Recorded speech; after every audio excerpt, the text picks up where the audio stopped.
যে মানুষের সাথে হাজার কষ্ট নিয়ে হাসি মুখে কথা বলতে পারে, রব তাকে দয়া করে। যে নিজে না খেয়ে মানুষের মুখে খাবার তুলে দেয়, রব তাকে দয়া করে। যে অন্যের গোপন দোষের কথা জানার পরেও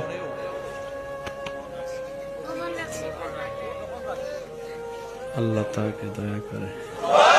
যে বড়দেরকে সম্মান করে, আল্লাহ তাকে দয়া করে। যে ছোটদেরকে স্নেহ করে, আল্লাহ তাকে, জোরে বলেন, আল্লাহ তাকে।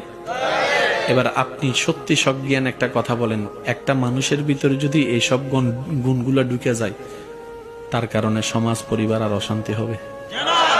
সে ঘরের মধ্যে এসে বউকে যৌতুকের জন্য পিটাইতে পারে, সে বড়র সাথে বেয়াদবি করতে পারে, তাহলে সমাজের অশান্তিটাই উঠে যাবে।